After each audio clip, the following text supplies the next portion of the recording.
Hi, I'm Jonathan Pickup. I'm going to talk to you a little bit about Procreate today. I've had a few questions from clients asking me how I set my tool preferences, how I get the line weight, that kind of stuff. So I just thought I'd show you how I draw in Procreate.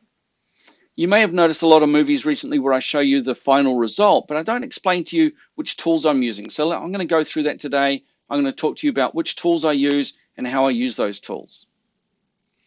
So this is one of the details that I draw. I draw these at a very early stage. Now this detail I drew while I'm making a course. I'm writing a course on domestic design for architects, and I needed to have an understanding of the relationship between the cladding system and the foundation and the proposed building. So I've got here the sketch of the way that this detail relates to the existing building. So just up here I've got the existing building. I'll just color that in heavy so you can see it. There it is, that's the existing building in here. I needed something that would give me an understanding of the proposed detail and the existing building, and this is what I came up with. I do a lot of this freehand drawing or freehand detailing because it then allows me to then move on in the CAD program and draw stuff accurately. So these are really quick, and it allows you to then move forward with knowledge, knowing exactly how you're going to detail it. So there was one detail, there was another detail I drew, this one here. This was so that I could understand the relationship between the floor levels. And what I did was I copied the original detail and then just modified it so I could see the ceiling. I could also then get an understanding of my ceiling heights, my wall heights, how I was going to work with my levels in Vectorworks. But let's look at how we're going to create, or which tools I'm going to use. So there's a couple of tools that I use. Let's have a look. So this is my 6B pencil. I don't use this very often, but it's usually the only other one that I use. But I use the inking one a lot. I use the technical pen an awful lot. And these are I think the default settings for the technical pen. And I don't change those because I don't need to. What I do have is I've got this size here, which is set to around about 40%. So that's my pen size, around about 40%. It allows me to draw thin lines. If I just barely touch, so I'm just barely touching the surface of my iPad, the glass, so I can create those guidelines. Then I can press heavy, and I can do anything in between. So I can have some that are slightly heavier, and then I can gradually make them heavier as I go, gradually applying more pressure and more pressure until I'm really trying to push the pencil through the glass. And you'll notice that the last two are really similar in their line weight, because I can't go much heavier than that. Now you also might notice that when I draw, I don't draw a perfectly straight line. They wobble a wee bit. And the reason they wobble a wee bit is because this technical pen exactly follows my hand. So if I want to have a very freehand line, I'll actually wiggle my hand, and so I can get those little wiggly bits in it. So that's the technical pen that I use. The other one I use is the studio pen. And I use the studio pen for coloring in. So the way the studio pen works is the lighter you press, and so you'll find that sometimes I've got it set so I can just press the right amount and I can fill in between two areas.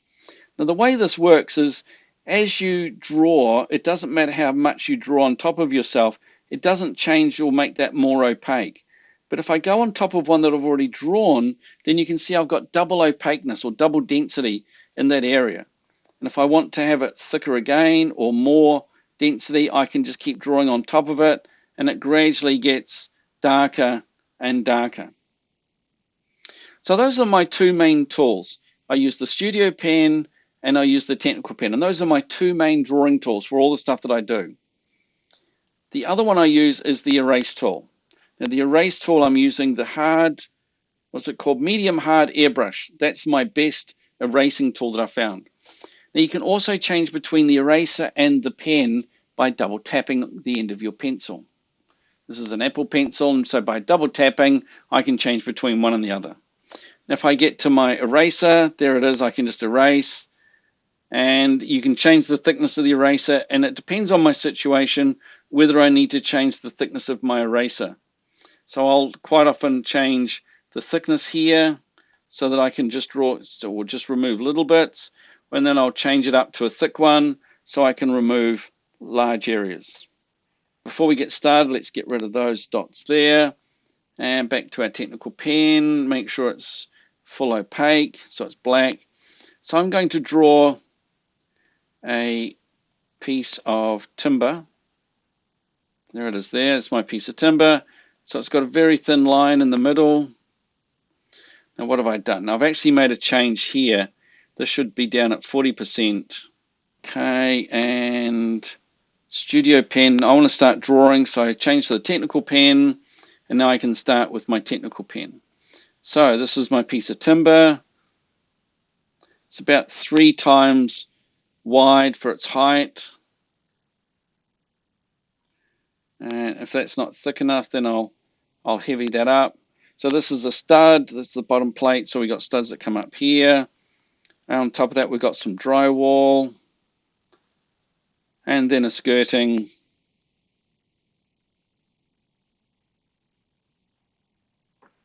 DPC underneath it. And we've got drywall on this side.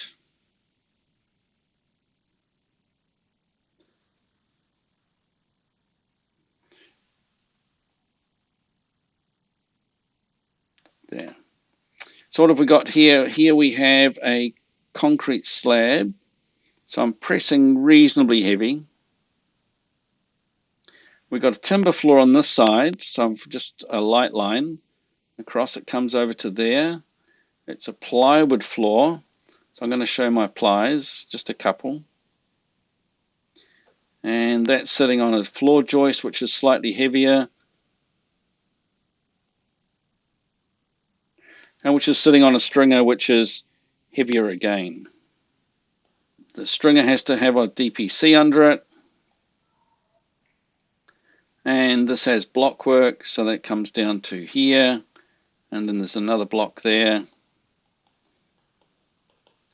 I'm going to start coloring in. So I'm going to go back to my studio tool.